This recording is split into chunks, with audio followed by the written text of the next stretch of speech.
The Tom Woods Show, episode 1523. Prepare to set fire to the index card of allowable opinion. Your daily dose of liberty education starts here. The Tom Woods Show.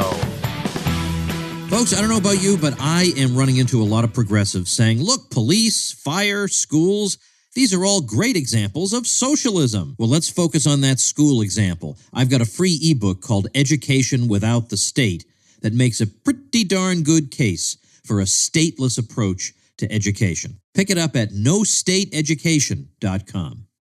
Hey everybody, Tom Woods here. We're catching up with our old friend Jason Stapleton today, whom I got to know in the days of the Jason Stapleton program, his libertarian podcast, which has since that time undergone a bit of a transformation, and we'll be talking about that as well. But Jason has a wide variety of experiences in numerous areas. So, for example, he launched about 10 years ago Trade Empowered and grew it into one of the biggest and most well-respected trading education companies in the world.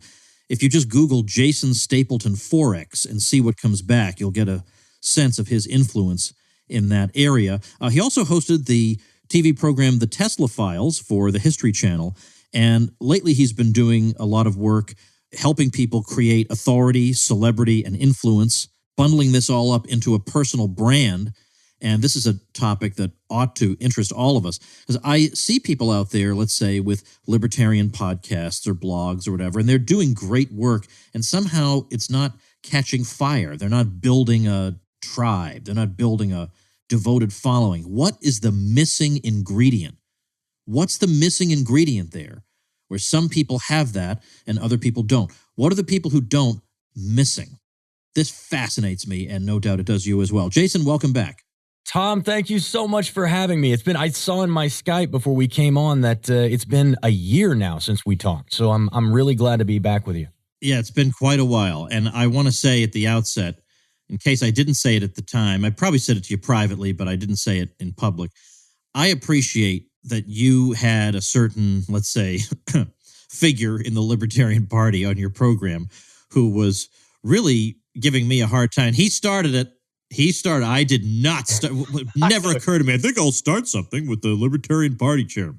You know, it would never have dawned on me to do that. So he started some ridiculous row with me, and you had him on. You were not disrespectful in any way, but you were very firm, and I thought you made a pretty darn rousing defense of me. And so in front of my audience, I want to say a thank you for that. Oh, yeah. Well, you're welcome, obviously. But I mean, for me, it really was more about the division that we constantly were seeing. And there was just no need to feed it. When you've got somebody who has a voice like you do and somebody who entertains and inspires and enlightens so many people, it is absolutely ridiculous and completely counterproductive to attack that person because of minute differences of opinion. It's foolishness, and it frankly, it made me angry. And you're right, I didn't want to be rude, but I did want to challenge that, and I wanted all of my listeners to know how completely unacceptable I thought that was. So I'm glad to do it. Well, thank you very much. So let's talk about not the terrible past, but the glorious present and future. Although when we turn to current events, I guess it's not so glorious, but what's been your commentary about what's, just current events these days, particularly with the election coming up and the Democrats, and we're hearing mumbling that some of the higher-ups aren't happy really with any of the candidates they have, and Joe Biden is turning out to be an embarrassment, and the whole thing is just a train wreck. What do you think about what's been your impression of the Democrats and Trump and the likely outcome? What have you been saying about this? Yeah, it's funny because we've been following this for about, really until the last 3 or 4 months. I've kind of laid that aside because it's really difficult early on to make any assessment of who's going to be a front runner. But you knew right away that Biden wasn't ever going to be a contender. And I really liked when I saw Buttigieg on Fox News. I could just tell the way he had scripted even the last minute of the conversation that he had with the audience that he was going to be somebody to watch. And now today you're starting to see Buttigieg kind of coming to the forefront and really becoming a player in the Democratic field. I really would have loved. I mean, I'm not going to vote for Tulsi, but just in terms of her foreign policy, I liked her as much as I think other libertarians liked her on that point. But it was clear that she probably wasn't going to break out and be a contender either. And although I would have liked to have seen that, she's starting to make a little bit more noise, but still nothing. She's not anywhere close to being a major player in the field. More than anything, the shift that's happened in my show over the last 2 years, we changed the name. It was called Jason Stapleton Program, and now we've changed it to Wealth, Power, and Influence because I wanted to create a mind shift. I did the show for about 4 years before we switched things up. And over that time, I focused primarily and entirely on how do I identify libertarian principles and values for people, and how do I show them how we need to be voting more libertarian and converting libertarians so that we can create a change in government. And after about 4 years of doing that, I hadn't received a single note from anybody that I had talked to who said, you know what, you convinced me and I ran for office and now we've completely changed our local government. And I didn't see any state representatives get elected and radically change government. But what I was seeing were dozens of people sending me emails and commenting and saying, you know what, you've inspired me. You've inspired me to change the direction of my life, either to get off my butt and take some positive action or to go out and get that new job that I've been wanting to get. And I realized that the real impact that I was making was not in the political front, but it was in the personal, in the cultural front, by convincing people that they were worth more, that they could do more, and really challenging them to live an extraordinary life. And so I decided, you know what, if I want to make a change, if I really want government to change, you got to change culture first. Politics is downstream of culture, which means it's the same thing. If you look at gay marriage, if you look at drug legalization, if you look at any of the things that we as libertarians support, what you notice was it wasn't that we put the right people in government. It was the fact that society all of a sudden decided that this is acceptable now, that we're going to find this acceptable. And then what you saw were politicians in droves switching their opinion. And I said, that's what we need to do. I said, I need to inspire and empower people to understand better what they can do in their own lives to communicate the message that they believe in, to communicate what they do better so that they can then change the hearts and minds of their friends and neighbors. And so that's been the focus of our show for about the last 2 years. And it was really tough at first. I'm not going to lie to you. We really took a beating in the beginning. A lot of negative press, a lot of people coming and telling us we were going to be failures. And I knew that this was where we needed to go. And now our numbers are back up. We're having the best year that we've had since 2016.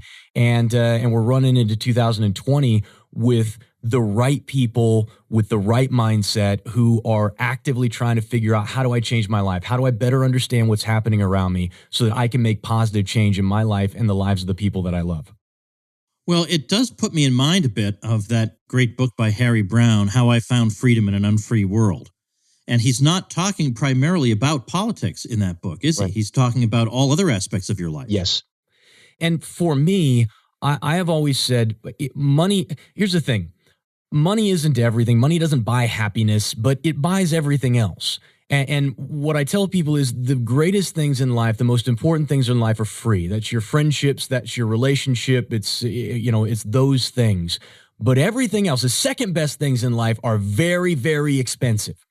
And everything improves. Your freedom here in America, around the world, is directly tied to how much wealth you have, because your wealth equals mobility. Where can I go? What happens if I lose my job? What happens if the economy tanks? You look at people in Venezuela right now. Who's left? Not the rich folks, not the people who had money.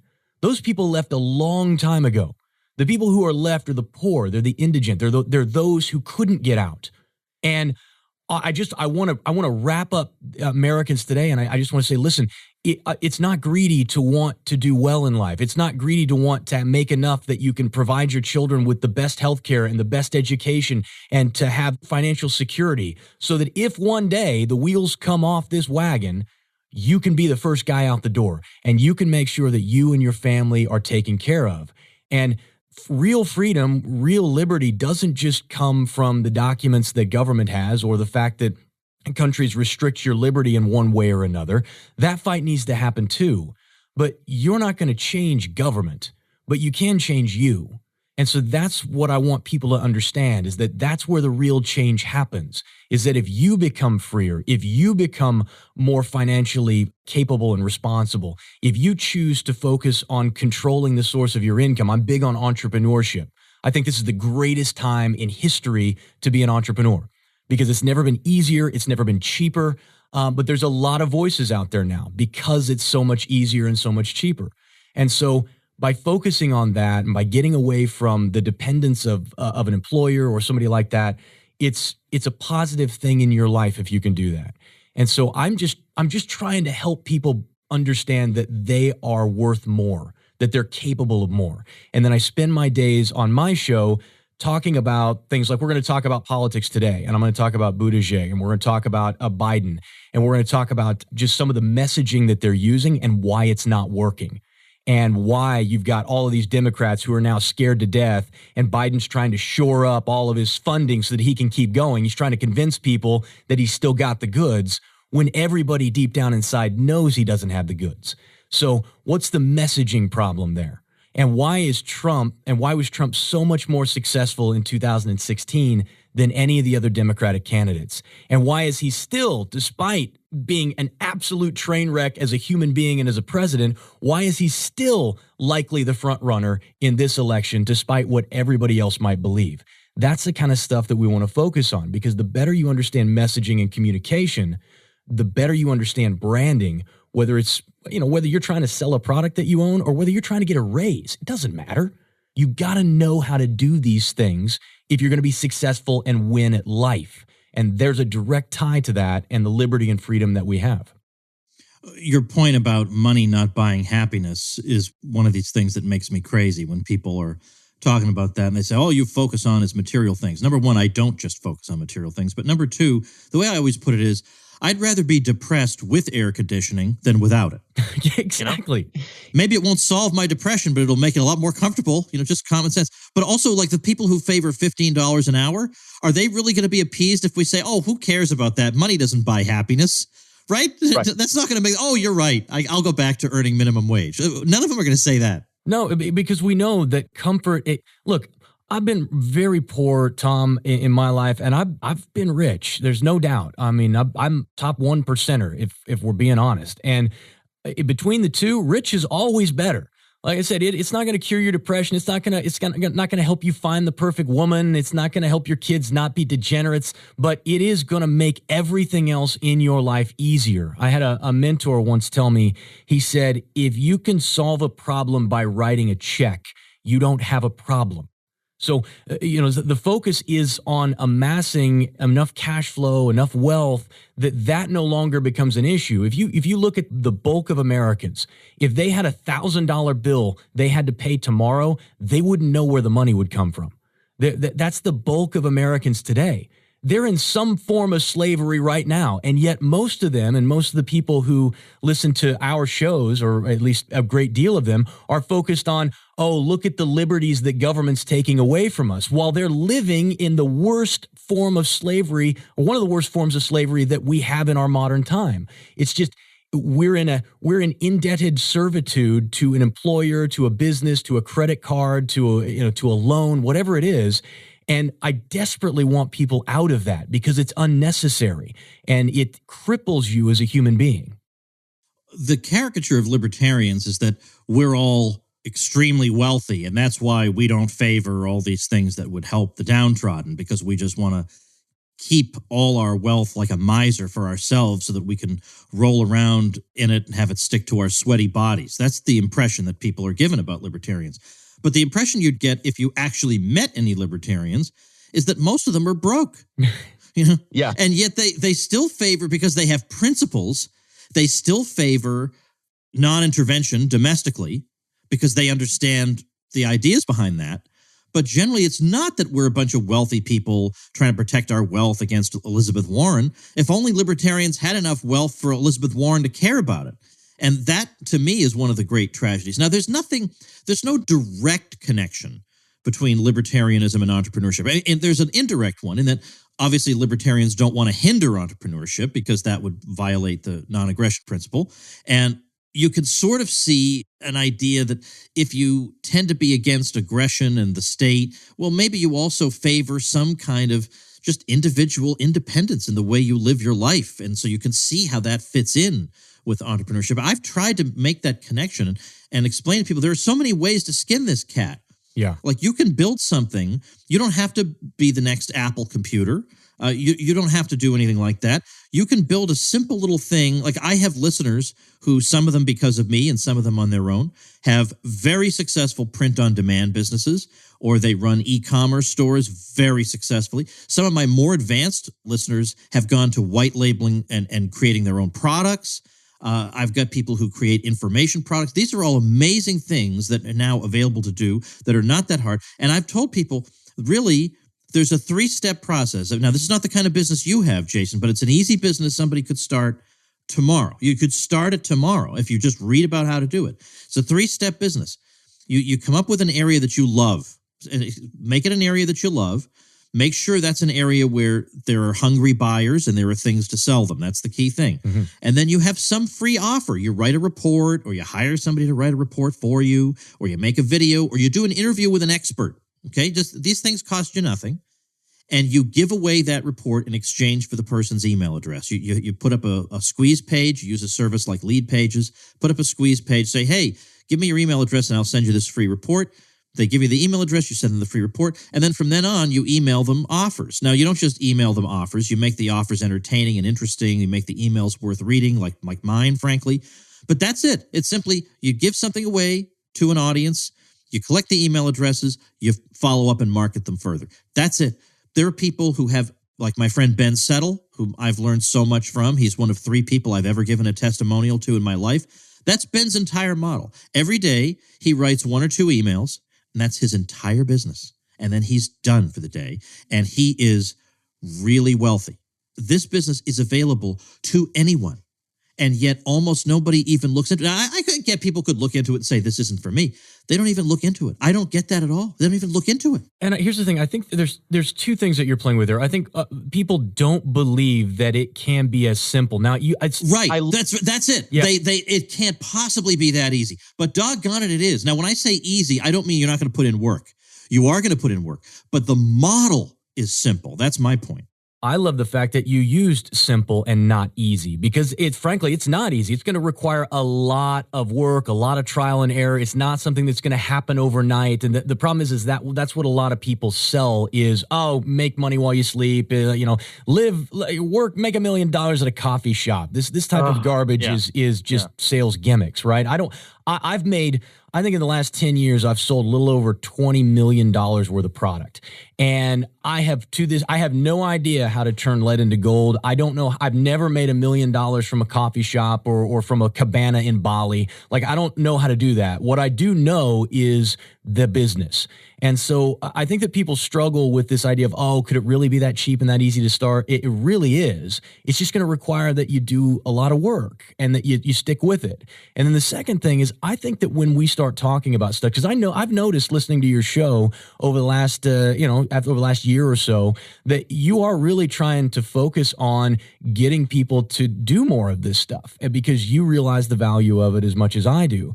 And I think that some people who maybe they're sitting around and they're making $40,000, $50,000, $60,000 a year, and if you come on, I think they take it as like a personal assault, like they're somehow bad people for not making more money, and that's not at all. Yeah, that is not what's motivating it at all. Of course not. Right, and I find, but at the same time, there's no nobility in poverty, and I think a lot of people who don't make a lot of money kind of wear that as a badge of honor, like, I'm not one of those rich guys. It's like, look, no, some of my friends are very, very wealthy, and they're some of the greatest people on earth. In fact, when I started my show, they were the ones who were sending me $1,000 checks to keep my show going. They're just donating money. It's like, here's $1,000.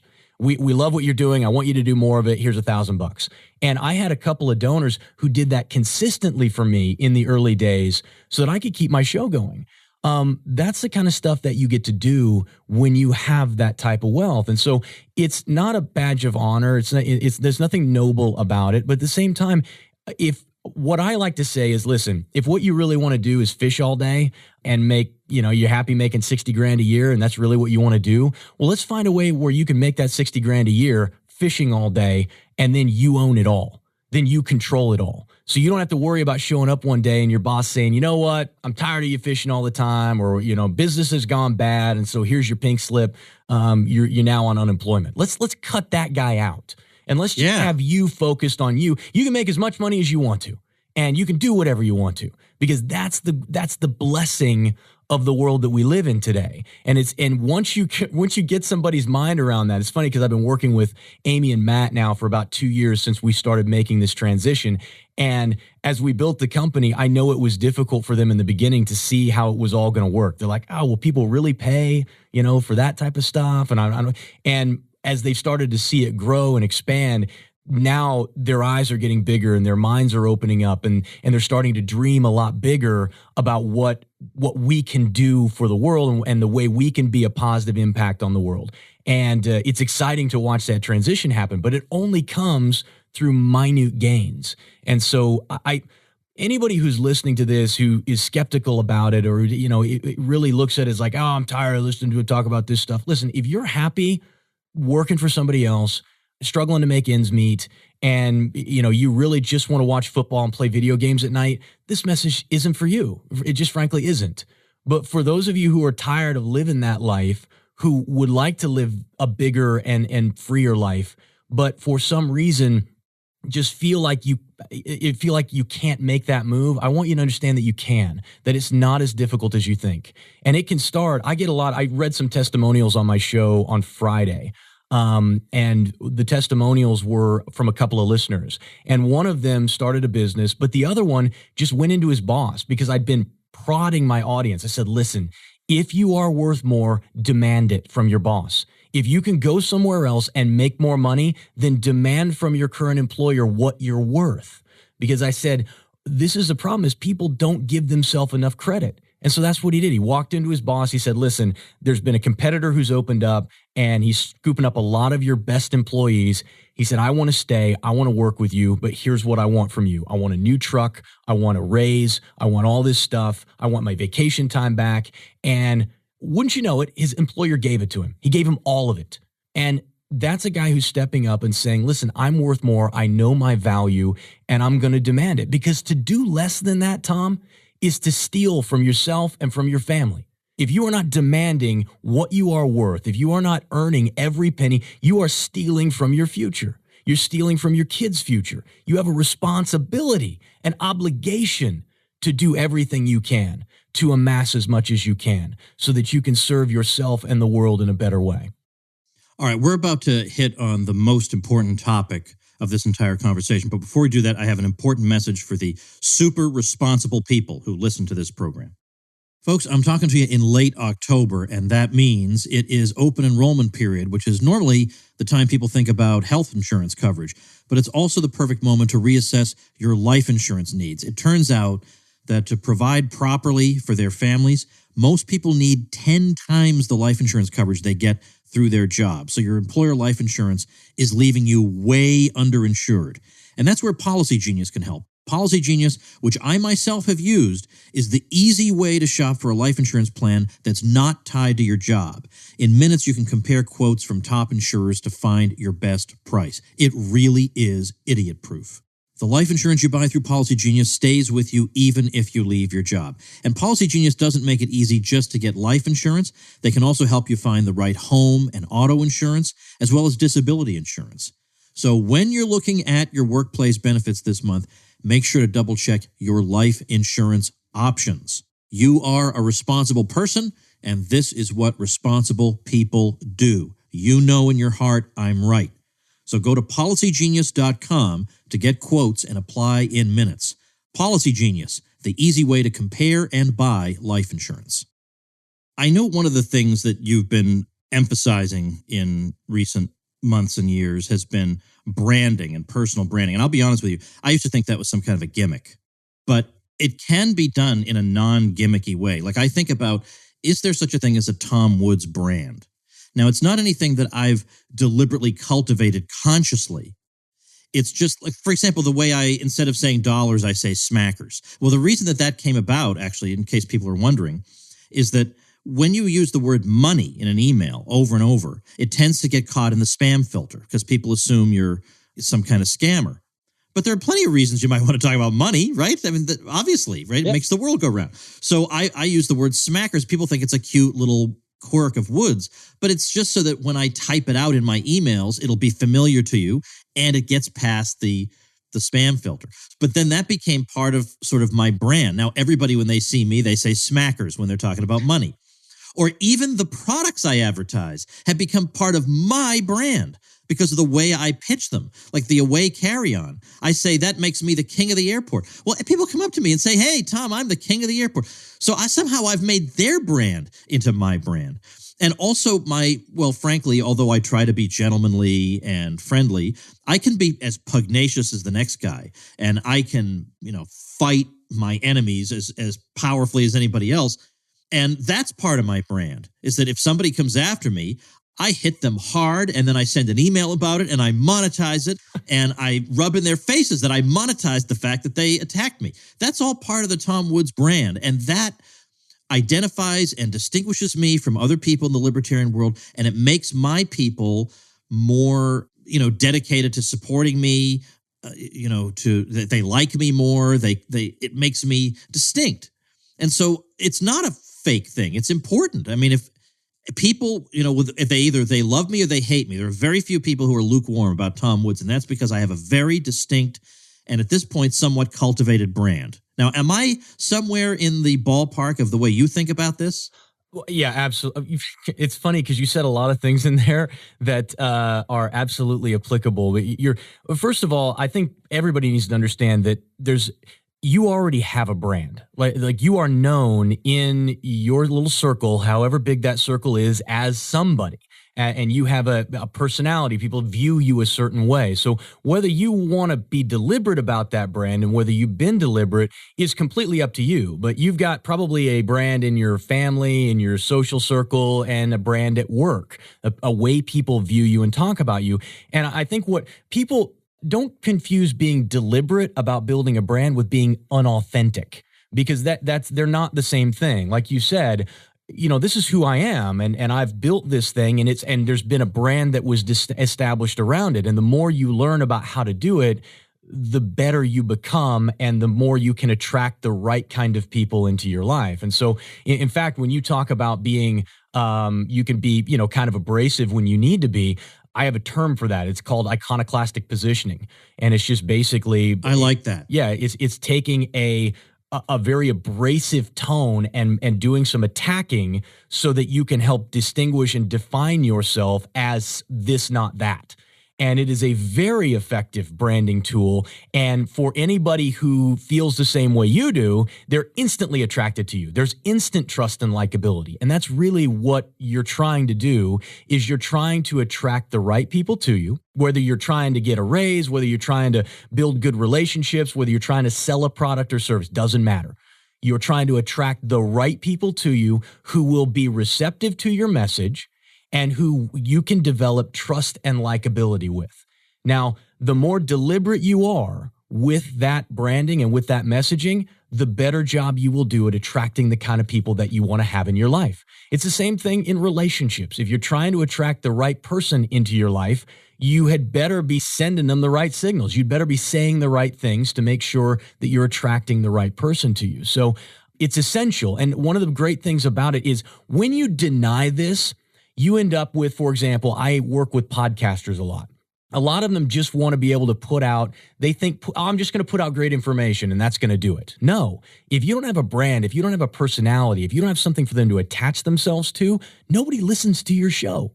I mean, half the people who listened to my show hated me, but they still listened. The other half loved me.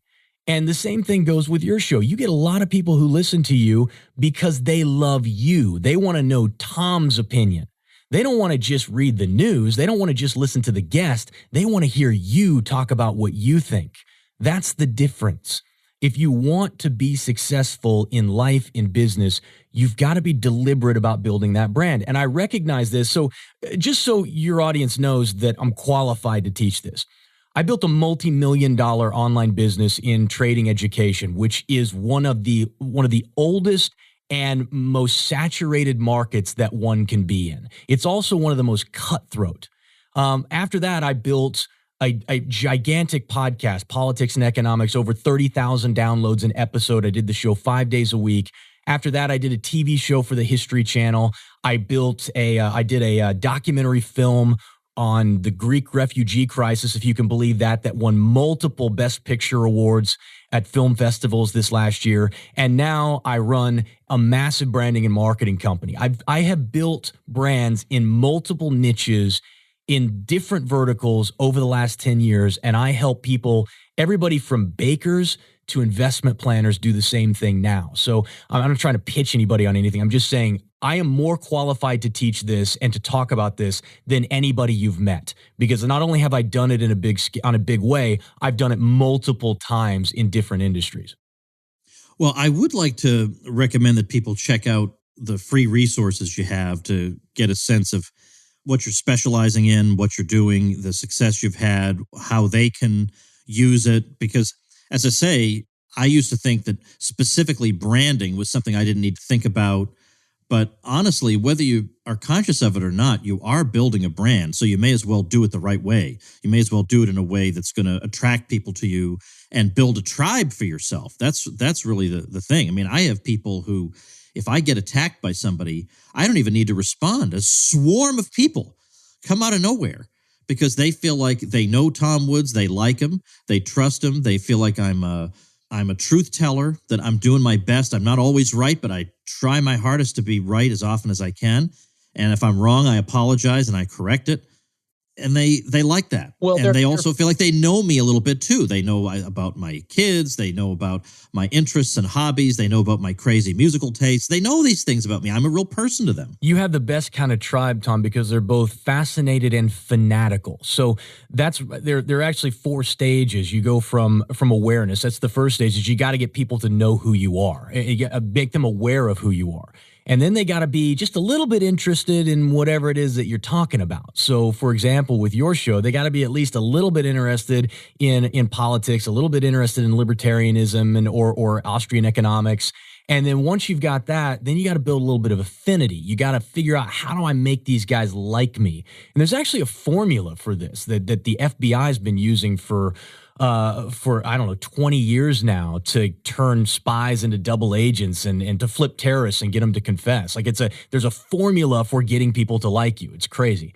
And then once you go from that affinity level, then you go to the fascination level. And when you're really doing it right, that's when people are doing things like when you read the ad and say, I'm the king of the airport. When people are telling your stories back to you, when they're telling your story to other people and giving you credit, when they're sending you presents and gifts in the mail, that's how you know when you really have influence over somebody. And so when it's done right, it's painfully apparent that you're doing it right. And if your clients, if your customers aren't doing that, you're doing something wrong. It means you haven't built that level of affinity and fascination with your audience. And one of the things I love about your crew is just how fanatical they are and how much they love you. And it just proves that everything I'm talking about here, you're doing in exactly the right way. And frankly, your show numbers prove that out as well. Well, I appreciate that. So what I sometimes do when people have long links, I shorten them for them. So to get directly to Jason's stuff on this, which again, I recommend, you're like, why not do it? TomWoods.com/Jason is the link to go to. TomWoods.com/Jason. See what Jason is offering. Watch the video you'll find there. And there's no way it's not going to do you good, right? It's definitely going to do you some good. And plus, I find it fascinating. How would you not find this interesting? I can't understand that. No, I know. And look, I'm doing a 3 video. I have a 3 video lesson thing that you can go watch. It doesn't cost you nothing. So if you're at all interested in what we're talking about, you can go check that out. Like I said, I don't care. You could go watch it. Don't go watch it. It's up to you. But if you are interested in it, I know it will help you build a brand and understand the kind of the concepts that I'm talking about in more detail. I think in video 2 the second video, I think I actually teach that relationship formula that I was talking about that the FBI uses.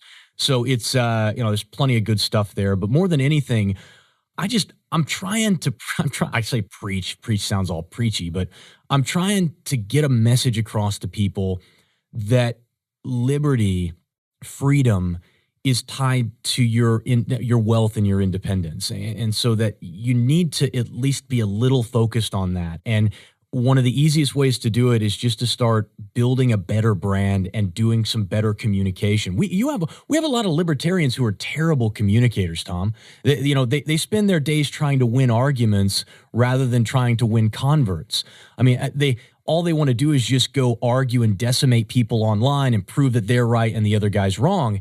And all that does is leave everybody angry at each other. And that's really poor communication. And when we talk about branding, influence, marketing, sales, all that stuff, we're really just talking about communication. How do you communicate your message better? And I don't care what you're doing, like that, the 3 videos is going to help you understand that better. So yeah, go check it out. All right. So the link once again is tomwoods.com/Jason. I urge you to do it. Go check it out. And as Jason says, it doesn't cost you anything. Just go watch and see what you think.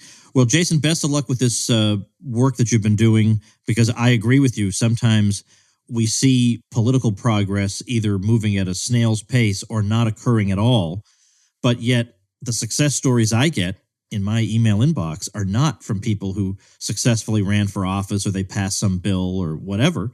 It's from people who say, I just quit my job the other day because I'm running an e-commerce store from my laptop, thanks to you. Right. That's what I get.